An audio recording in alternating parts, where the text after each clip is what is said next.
Welcome back to Networking Unleashed, Building Profitable Connections. I'm your host, Michael Forman, and today we're talking about a game changer in the world of business and networking communication. Listen, that's right in my wheelhouse. So, listen, you've probably heard how you say something is just as important as what you say. And what if I told you that in today's competitive environment, superior communication isn't optional, it's your differentiator? My guest today is a master of helping people deliver messages that land with power, purpose, and profit. He believes that inferior doesn't win. And in this episode, you're going to find out exactly what that means for your next pitch, presentation, or conversation.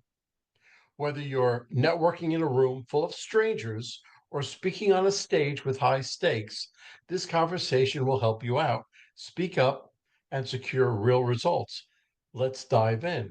Now, before I introduce George, I just want to say that this is exactly what I talk about. This is exactly what I do, what I'm so passionate about when I go on stages, when I go into companies. He's the real deal. So I would like to introduce George Torok, and he has such a vast background. I'm going to let him introduce himself, but George, why don't you take it away? Thank you, Michael. Delighted to be talking with you and your listeners here on Networking Unleashed. And everyone starts somewhere, Michael, and I started out as a shy and introverted student. Now, those are two separate aspects. Some people confuse them, but shyness is a learned behavior, which means it can be unlearned. Introversion versus extroversion, I define as where you get your energy. I'm still an introvert. I know what to do. I can go to the networking events. And when it's time, I can stand up on a stage and speak to people, and I enjoy that. And I'm drained after. Totally wears me out. So that's where I started, and it actually started to change when I was in high school because I wanted to become popular, but I was afraid to stand out. So I pushed myself to be bold, to stand up, to answer questions in class, to ask the teacher questions, to walk up to that girl and talk to her. Ooh, she's going to hurt me. No, she's not going to make fun of me. And I got over that, but it was a struggle. And later in my career, I learned to communicate more effectively. And I'll tell you what the big change was. I attended a 2-day workshop on presentation skills, and I went to that workshop thinking, in fact, my boss said, "You don't need this. You're already good enough." And I thought, yeah, I'm good enough. And I went to the workshop and I came away with two big ahas. One, I wasn't as good as I thought I was. And I had to discover that myself. No one could tell me that. And two, I learned that effective communication is a skill set, and it's techniques that are based on principles, and the techniques can be learned, adapted to your style, but it's all skill. It's not natural talent. And anyone can learn to become a better communicator. And if you don't, you're going to be left behind. Absolutely. I can't, you made so many great points. But the most important thing is that networking communication is a skill and a talent. Okay. So you have to, and what do you do when you have to, what do you have to do to get better at a skill? What do you have to do with a talent? You have to practice, practice, and practice. And then when you're finished with that, you have to practice again. Okay. So I've developed about 10 questions that I'd like to ask you, but I'm really interested in your answers because each one is something that I talk about. So I'm very interested to hear. You talk about communication being a differentiator. How can professionals use this edge to stand out when networking in crowded industries? People will remember you based on how they felt when they met you and when you had a conversation with them.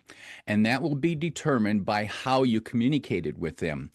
And I'll give you an example of a recent conversation at a networking event I attended. The person said to me, he thought he was being, perhaps he thought he was being clever. So his opening statement was, "What brings you here today?"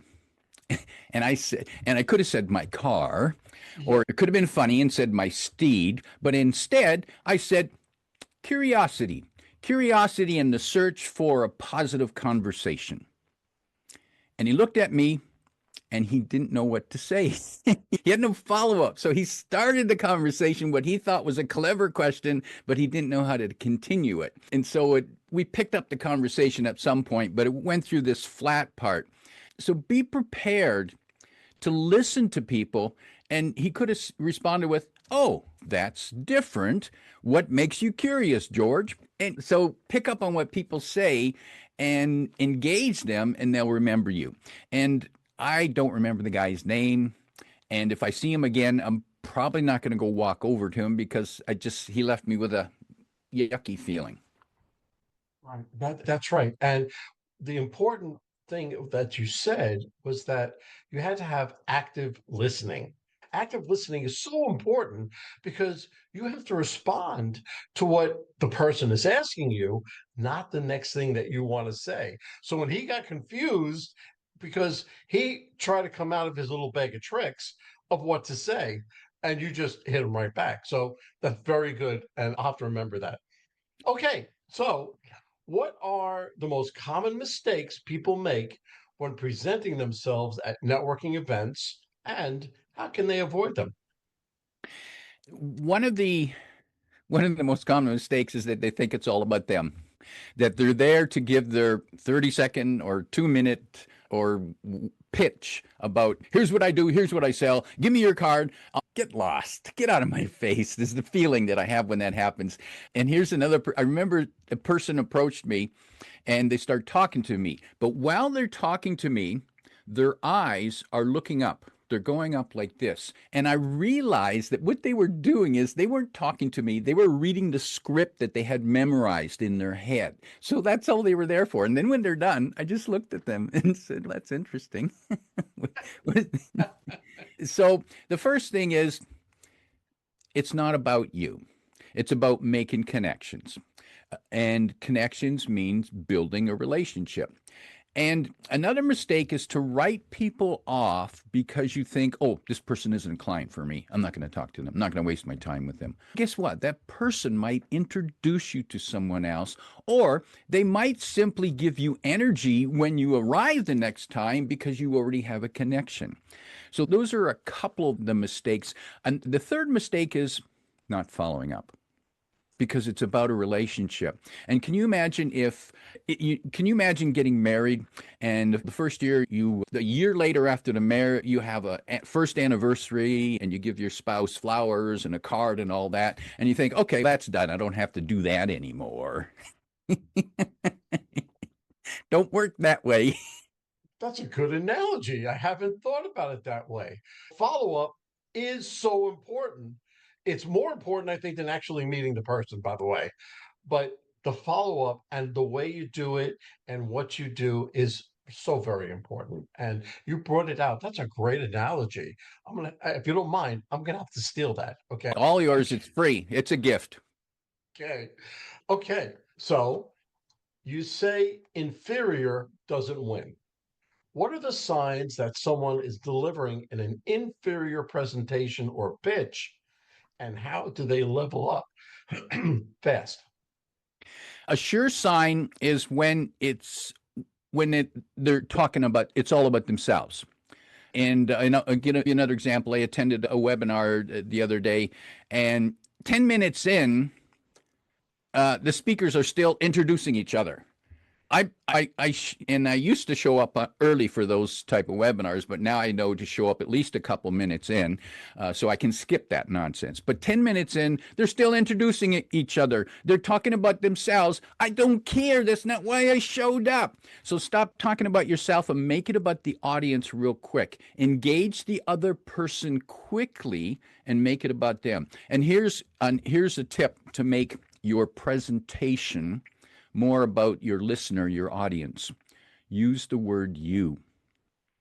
So here's what this means to you. Here's how you can benefit. Here's what you can do. Or has this ever happened to you? So speak to them as if you're speaking. So if you're speaking to an audience, speak to them as if you're speaking to one person. And use the same, if you're speaking to one person, you're speaking to one person, but use the word you and stop using the word I. If the speaker is using the word I a lot, they're into themselves. That's very good. And I would say that in my presentations, I use the word you because I always believe that I'm talking to one person. I may be talking to 10, 20, 50, 100, 200, 300, but I always use the word you. So that's very good. I hope everybody that's listening is listening to George because he knows what he's talking about. Listen to what he's saying and use you in your presentations. And Michael, I'll add one point to that. Don't say you guys. Yuck. That's so No, gang talk. That's gang talk, street talk. You don't talk to people, you guys. well, especially when you're trying to be inclusive, right? Inclusive meaning men and women. So if you say you guys, most of the women will say, all right, I understand he's saying it to the masses. But some of them may say, what about me? So absolutely, you're 100% correct. In your experience, how does a powerful presentation translate into profitable connections? And can you share a specific story? Ah, the an effective presentation leaves people knowing what to do next. And I'll give you an example of actually a client that I helped. This client was pitching for a $10 million contract, and they had been failing in their presentations recently. So I coached him on this, and we spent 3 days together working on this presentation. And initially, he had a 60-minute presentation because they said, you've got 60 minutes. Guess what? You don't need to fill it. When we recreated his presentation, it was 12 minutes long. He's got 60 minutes, and 12 minutes wasn't a magic number. It's just that when we were recreating the presentation, we got to that point, and I realized that was all he needed to say. And this is what many people don't realize. Say less. Say the minimum that you need to say to get the results that you want. And in this case, he delivered his 12 minutes. Now can you imagine the committee listening to him and going, wow, the man's done in 12. This is fabulous. I like this guy already. And they spent the rest of the time asking him questions. So it became more of a conversation than a pitch. Very good. And if you keep it conversational, then that will also keep the attention of the people involved. Okay, so let's give me your top strategies for making a lasting first impression, whether in person, on stage, or even in Zoom. Ah, different environments, but there are some similar techniques. First of all, connect with people. And so for example, when you're on stage, make eye contact with people.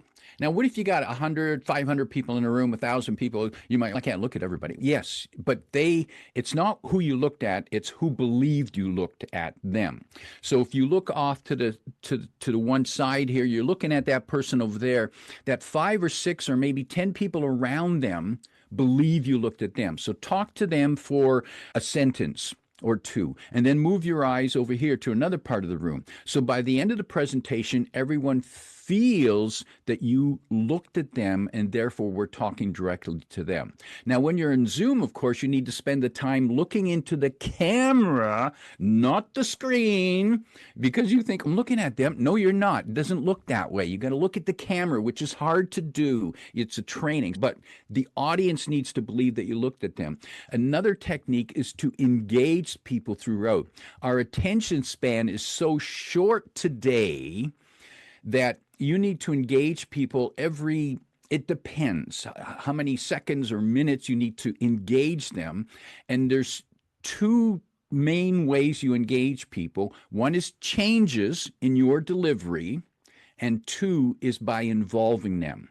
And one of the best techniques that actually uses both of those methods is to tell stories that involve them, that they can see themselves involved in. So there are a few of the ideas to connect with people. And of course, start on time. And even if you didn't start on time because the MC was late, you finish on time and maybe a little bit early. I watched a speaker at an event. They had 5 minutes to speak. They spoke for 15. And they said at the end, "Oh, oops, we went a little over time." "No, you didn't. You went 3 times over. And why would you think it was little?" And so Right. finish on time or a little bit early, and people go, "Whoa, that wasn't so bad." That's right. That's right. And when you try to engage your audience, I always have them ask them a question, have them raise their hand, or something else like that. And I always try to engage. I think my audience, the bigger audience last year was about 300 people, and I broke it up into 4 sections. And I just crossed my eyes and I stared right at the people, and everybody thought I was looking at them, but I didn't see anybody. But that was just me. Okay, how does one balance authenticity with professionalism in high stakes networking or speaking situations?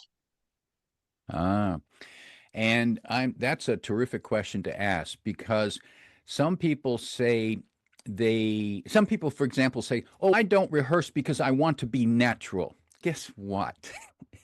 Anyone who's good at what they do in any kind of performance, whether it's music, dance, the sporting world, you think those people who are out there playing those sports, those multi-million-dollar athletes, don't rehearse, don't practice?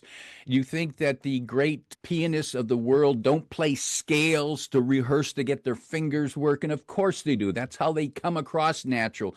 But see, too many people stop rehearsing too early. So first of all is to remember to rehearse. And then but stay real. Be in the moment. Just because you are the performer, you're on stage, stop thinking of yourself as a star because the audience will feel it. And I watched a presentation last week where one person told his story. One of the speakers just told his story of how he built his business and the challenges they had and the problems. And was he dynamic? No. However, he was real. And when he was telling his story of struggle, and then this happened and that went wrong, and we're thinking, holy crap, how does he keep going? How does he have the perseverance? I don't know if I could do it. So we felt him, his story. Another speaker spoke and gave us wonderful insights, yet he had an attitude. He had an attitude that just, ugh. He's not someone that I would want to sit and have coffee with because he would spend the whole time talking about himself. So connect with the audience. You are not the star. Your audience is the star. Absolutely. And I was just going to say that I always make the audience the star, right? But I go into networking communication with what's called a servant's heart, Mm. right? I'm always looking to give and not to receive. Now, people say you go to a networking event and you're looking to sell either your widgets or whatever the case may be. Take that completely out of your mind. The people that I coach, I tell them all the same thing. Go in there looking to give, to be that source for somebody that's going to be the referral source for 2 people. And you'll get so much more out of it when you're looking to give, not receive. So that's my main story. And that's powerful advice. And more people need to understand that the grease, if you assume that networking is a machine, the lubrication, the grease that keeps it working is helping other people. Absolutely. Absolutely. Okay, let's talk about energy and delivery. What should networkers know about tone, pace, and presence when they communicate? Your voice says a lot about how you feel. It It says whether you are excited, it says whether you are being positive or whether you are maybe being deceptive or even feeling not confident about what you're saying. So your tone, your pace. So, for example, and it's not necessarily how you feel, it's how the audience perceives the message. So, for example, if you are chattering away at me a mile a minute and I have barely have a time to listening to what you're saying. I'm trying to digest what you're saying, but you're going so fast that I can't even decipher. That's annoying, and it strikes me. It comes across as you are obviously nervous talking about this topic, especially if you just keep talking without pausing. So, for example, some people believe that they can't have any blank spaces, can't have any pauses in there. But the reality is the pauses give you a chance to breathe and it gives the audience a chance to digest what you just said. And if you can demonstrate that you can stop talking for 2 or 3 seconds, the audience feels more comfortable because it's not like you're trying to ram something down our throat. Absolutely. And what I use as a good rule of thumb, comedians. Comedians have a great presence. They pause at the right times. They actually wait for something back from the audience. And I follow a lot of comedians. And when they're on stage and something doesn't work, they look at it and they say, okay, that didn't work. So I'm going to write that down. And they move on. So if you make a mistake, it's not the end of the world. You made a mistake. But when you are active listening and you respond to what they said, pause. And I read an entire book about the pause after you listen because it is so very important. It does, A, give them time to digest what you have said, and also gives you time to respond to what they said. It serves multiple purposes, but the pause is so very important with the pace and your tone. Always, you raise your voice, you lower your voice, you raise your voice, you lower your voice, but you have to do it in such a way. But yes, very good, very good. Okay, so here's a good one. What role does storytelling play in effective communication, especially when trying to build meaningful business relationships? Stories Stories make the difference between success and failure, no question. Stories engage us, stories stimulate our imagination, stories build trust. The best stories are ones that create a visual in the mind of your listener and trigger an emotion. At the least, at least one of those, either an emotion or a visual. But those are the best stories, and people need to see themselves in your stories. And I'll give you a quick example. I was speaking to a group of entrepreneurs, and this was actually some years ago, and I told a story about my teenagers, about the challenge of the teenagers. Now, the interesting fact, the reason that I told the teenager story is because at the time, I looked young for my age, and I wanted the audience to know that I was old enough to have teenagers. So I worked in the story about teenagers and the frustration and the communication. And I know I connected because after my presentation, people came up to me and started telling me about their teenagers. That's That's how how you treat. Yep, that's how you know you connected with them. That's very good because you had a connection with the people you were speaking to, and that, of course, is the ultimate goal. But I feel that the storytelling, it can't be too long. The story can't take up a half an hour. But if you have that quick story, and if you have a few stories, I use slides when I present, but I have a few stories that I keep in my back pocket for those audiences that it's appropriate for. But I feel that storytelling is a very important part of presentation, networking, and everything else. Not as much with networking because networking you don't have that time unless it's a one-on-one, something like that. But yes, that's very good. Okay, What do you recommend to someone who struggles with speaking confidently in front of others, especially when trying to make a connection that counts? First of all, realize that feeling anxious or nervous when speaking to other people, whether it's one person, a half dozen, or a few hundred, feeling anxious is normal. So if you have experienced any form of anxiety, nervousness, you're normal, okay? You're normal. Get over it. You're not the only person in the world. Now, here's something to keep in mind. And here's a question to think about. Is it more important to feel confident or to appear confident? And I ask this question of some of my audiences, and people say they want both. That's nice, but you can't always have both. And there will be those moments when you have those pangs of anxiety. The audience, the listeners don't need to know. They don't need to know. And so, what if you stumble, you make a mistake? Big deal. We'll actually like you more when you appear imperfect like us. When you appear human, stop trying to be super person. You're not super person. And even Superman had kryptonite. It's okay to be imperfect. It's okay to be nervous. And if you stumble, you trip on a word, don't worry about it. Just smile. So here's the secret.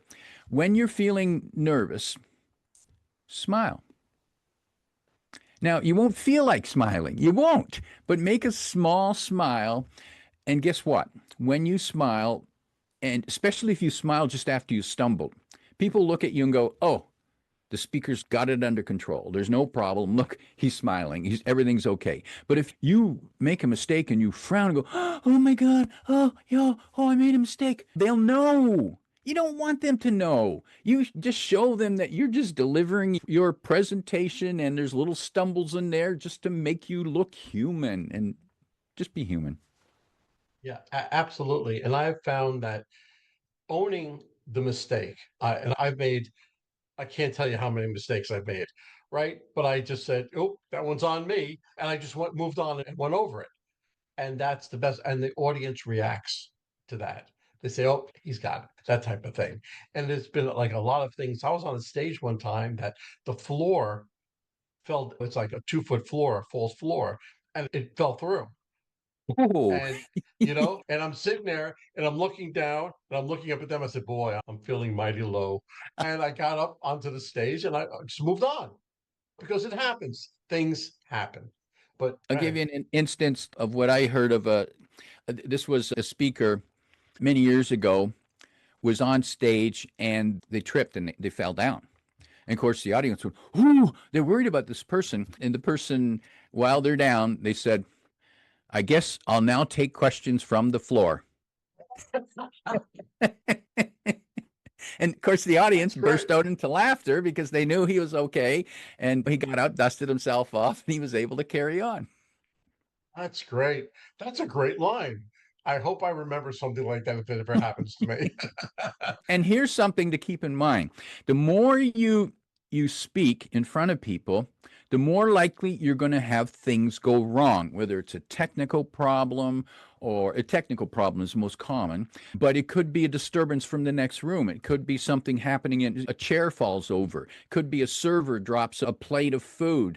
Think of those instances ahead of time and prepare a line. And it doesn't have to be tremendously funny. It could be, and it's easy. Go pick a line from a popular movie or a song or something in the news that you can use, and people will think they'll laugh. They'll think you were so clever, but you prepared this line years ago. You had it ready. You had it. Oh, beam me up, Scotty. You've been waiting to say that line for years. It's true. You have to seem as though it's off the cuff, but you're prepared for it for years. You may never use it, but you have it in your little bank of lines. Yeah. All right. So let's bring this podcast full circle. If a listener wants to become a must remember communicator starting today, what's the first small change they should make and how should they speak or present themselves? This is a combination. Say less, listen more. Yes. I'll give you another example of a client I was working with. He's presenting to a group the services that he provides, and it's IT related. It can help them save costs. And he sent me his slide deck. And of course, the first 3, 4 slides were all about him and who we are, a history. And I said, get rid of that, throw it out. No one wants that. They don't care. I said, instead, why are you talking to this department? Well, they're the biggest department in the spending, biggest budget in the organization. I said, okay, so you want to connect with them on that. So start with something that means something to them. Your first slide will have the amount of their budget, the number. Go look it up. Find out the number. It's the biggest, so put that on. And if it's it's approximation, fine. So you put that up and you tell them, here's how much that's been budgeted or was spent last year. And then the next slide is the promise that you make, how much money you're going to save them. Now you got them. Yeah, that's true. Now, with networking communication, we say that if you do it properly, you're going to make X dollars more than what you made last year. So that's because that puts it in their head immediately that saying, okay, I better listen because either A, I'm going to save $100,000, or B, I'm going to make $100,000, whatever the case may be. But I learned that if you put what you want to say really in the first slide or second slide, it grabs their attention. Okay, I'm listening to this now because I'm going to learn this. And yeah, so that's very true. Very good. Okay, so that's the last thing you want to say, George. First of all, it was enlightening for me because I learned so much about presentation, about networking, and even though I'm the person that's going around and talking, I learned. So what does that tell all of my listeners? Practice. You never know where you're going to get more information, and whether I use it or not is up to me. But I'll probably use 90% of what you said. So if anybody listening would like to get hold of you, either to be coached or whatever else for business, or even just to say hi, how can they get hold of you? Two ways, Michael, and thank you for that offer. You can find me on LinkedIn. That's where I'm most active, and it's George Torok. And you can also visit the website speechcoachforexecutives.com. That's speechcoachforexecutive.com. You can read the blog posts. There are over 100 posts there of tips and ideas, and you can contact me directly through there as well, and we can have a chat. And if you're thinking about improving your presentation, your communication, and you want to find out what coaching would look like, we can have an initial 20-minute call, whether that's phone or on Zoom, just to explore. No obligation. Just reach out to me. Very good. George, this was outstanding. I was looking forward to this podcast for so long, and I'll talk to you real soon. My pleasure. Well, hold on, folks. Don't go anywhere. Let me just read a few of our sponsors that we have. Struggling to reach success? Maybe it's time to quit. In Quit Your Way to Success by Rodney Davis, this reveals 27 steps to breaking bad habits that hold you back. This powerful book helps you rewire your mindset, take control of your actions, and turn setbacks into stepping stones. With real life examples, motivational quotes, and actionable lessons, especially for sales professionals, you'll gain the tools to quit, what's stopping you, and start winning. Transform your future today. So Quit Your Way to Success by Rodney Davis, available now on Amazon. And this is a nonprofit called Revved Up Kids. This is something I believe in wholeheartedly. Revved Up Kids is on a mission to protect children and teens from sexual abuse, exploitation, and trafficking. They provide prevention training programs for children, teens, and adults. To learn more, go to revvedupkids.org. That's REVVEDUPKIDS.org. Well, that's a wrap, folks. A huge thank you to our special guest for sharing such incredible insights today. And of course, a big shout out to you, our amazing listeners, for tuning in and spending your time with us. Remember, networking isn't about being perfect, it's about being present. So take what you've learned today, get out there, and make some meaningful connections. If you enjoyed this episode, don't forget to subscribe, leave us a review, and share it with someone who could use a little networking inspiration. Let's keep the conversation going. You can find me on Apple, Spotify, YouTube, or my website, Michael. Until next time, keep practicing, keep connecting, and keep building those relationships. This is Michael signing off. Take care and happy networking.